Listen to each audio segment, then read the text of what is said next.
You guys are going to love this story. I got a real kick out of this story. So you all remember Ron DeSantis when he was the hottest governor in the country, and his polling was high, and he won a big re-election during the midterms when other Republicans underperformed. That's why the New York Post had that cover that said, "The Future." So he was on a streak of getting all this conservative legislation through. But what was particularly interesting about it is he was using the rhetoric of like freedom a lot. He would talk about COVID and say, oh, these blue states are shutting everything down and the federal government is shutting everything down. And us here in Florida, we led the way for freedom. No lockdowns, no mask mandates, and all these things. He was like, freedom, freedom, freedom, freedom, freedom. He would talk about it a lot in his speeches. But the laws he was passing during his streak of, making conservatives fall in love with him, all of those things were anti-freedom, right? Like the Don't Say Gay bill, as it's called, where, a teacher can't even put a picture. If you have a gay teacher, the teacher can't even put a picture on their desk of like them and their spouse, because then that might lead to a kid asking a question or something. And so you can't bring that up. So you can't have that there. All the anti-woke stuff that he was passing. And, the protest crackdown bill. Remember that? They flipped it when it came to if a protester's blocking a roadway and you run over them, it's like, are you really to blame? You remember that? We talked, I think The Intercept reported on that. All these things are anti-freedom, anti-First Amendment, hilariously, right? But his biggest one was what? The book ban bill. They do, okay, you guys know the tap dance that they do. They go out there and they say, do you want pornography in a first grader's hand? What a sick person you are. Nobody wants pornography in a first grader's hand. You fucking idiot. The problem here is, once you start doing all these book bans, right, particularly in these school libraries and school classrooms and stuff, do you really think only the bad books are going to be taken out? By the way, there isn't. There's not like there's Playboy magazines in kindergarten, right? That's not there. Let's stop pretending like it is, right? But most of the book bans, of course, end up being things that have nothing to do with sex or pornography. And so it was open season. Anybody makes this is the way the law worked. Anybody made a complaint about any book, boom, it gets pulled and has to get reviewed. So the default position is whoever's saying pull it is by default correct, and then we'll review it. And you have these ridiculous scenarios where all bookshelves were covered in these certain districts, school districts in Florida, where you couldn't see any of the titles of any of the books. You had school libraries, things were being taken out left and right. And I remember we covered an article. There was this particularly insane evangelical fundamentalist Christian woman who was just on a crusade, just getting everything and anything banned that she had any slight issue with. So now we get an amazing update to this. DeSantis tweaks Florida book challenge law, blames liberal activists who wanted Bible out of schools. So in other words, there's an atheist who comes along who goes, look, I don't want to play this game, but if we're going to play this game, I'll play this game. Oh, you want to take out the books that have violence, that have pornography, that have inappropriate things for children in there? Boy, oh boy, do I have one for you. The Bible. This is a brilliant troll. This is like what the Satanic Temple people do. And I actually don't think this guy's affiliated with them. But anyway, here's what they say in the AP. 2 years ago, Democrats repeatedly and forcefully warned Republicans and Governor Ron DeSantis that a new law making it easier to challenge school books was so broadly worded that it would create havoc across the state. Now they can say, I told you so. DeSantis backtracked on his 2022 law on Tuesday when he signed a bill narrowing its focus. He blamed liberal activists for abusing the law, not the citizens whose objections to certain books account for the majority of book removals from school libraries and classrooms. Quote, the idea that someone can use the parents' rights and the curriculum transparency to start objecting to every single book, this is his words, to try to make a mockery of this is just wrong. DeSantis said the day before the bill signing. That's performative. That's political.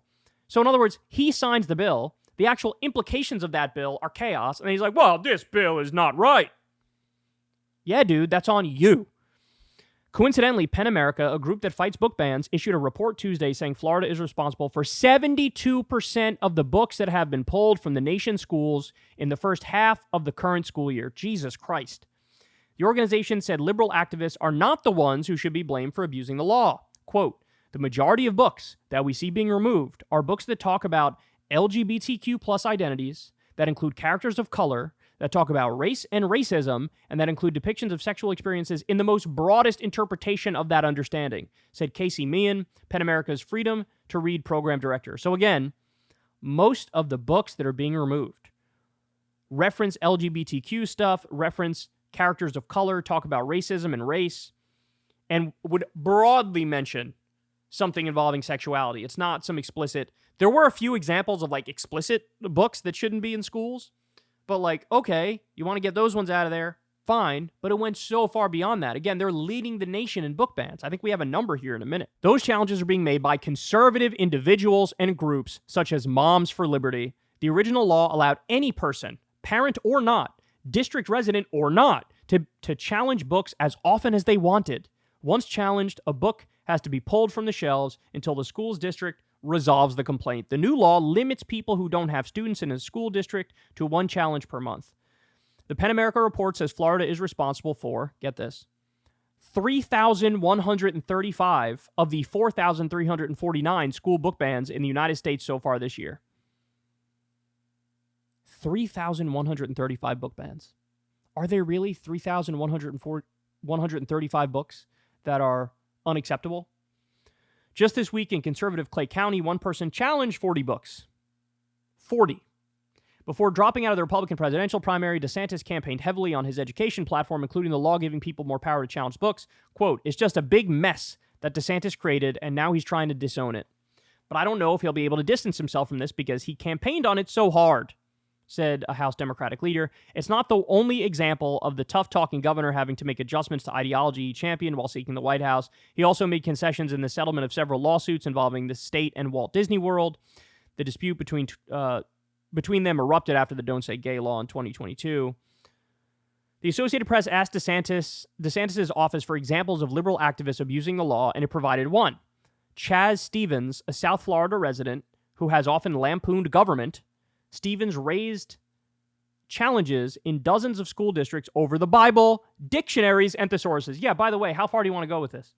Dictionaries have plenty of dirty words in there. Thesauruses as well. Should we get rid of those? And again, the Bible, if you're really going to talk about problematic books, I mean, we don't even need... There's genocide in the Bible. That's as dark as it gets. Remember the story of Lot in the Bible? Isn't that the story where, like, this guy's own daughters rape him? Should that be in there? The change to the law ensures that book challenges are limited for individuals, like Chaz, who do not have children with access to the school's district materials, DeSantis spokeswoman Julia Friedland said in an email. She didn't reply to follow-up emails requesting more examples. So, is that one guy who was using their own logic against them? Again, this is what the Satanic Temple does. So, all right, if you want to open this door, I don't want to open this door, but if you guys want to open this door, let's open that door. Sorry, but the Bible's going to be like the first thing on the fucking chopping block. So now, he had to change the law. At the end of the day, they probably should, and maybe will, change it even more. Because it's untenable. It's untenable. There's a lot of psychos out there. There's a lot of authoritarian folks out there. You don't want people willy-nilly, get rid of that, get rid of that, get rid of that, get rid of that. And by the way, let's be clear. The internet has everything. Even if you try to, let's protect the kids from the bad books or whatever. It's one fucking Google search. You think they don't know how to turn off safe search and shit like that? They can get anything and everything. And I'm not necessarily saying that's good, but let's stop kidding ourselves here, right? So, anyway, well, if you become authoritarian and you crack down on freedom, turns out it comes back to bite you in the ass. Who knew? All right, guys, that's the show. Thank you all for listening. Everybody subscribe to the channel. Click that bell icon so you get a notification when a video drops. All the same normal, shameless plugs. Thanks for supporting the show on Patreon. That link's below if you'd like to help out. Thank you for tipping on YouTube. The thanks button's below as well. Sign up for Crystal Kyle and Friends on Substack. We're talking to Motaz this week, who's a Palestinian protester who's been confronting people in Congress and doing a fantastic job. Definitely going to want to check that out. And that's all I got for you guys, man. Everybody have a great, great rest of your day. I love y'all, and I will talk to you later. Hey, y'all, do me a favor and like and subscribe. It helps out big time in the algorithm. Click the bell as well for notifications when videos drop, and watch that video on screen right now. You know you want to.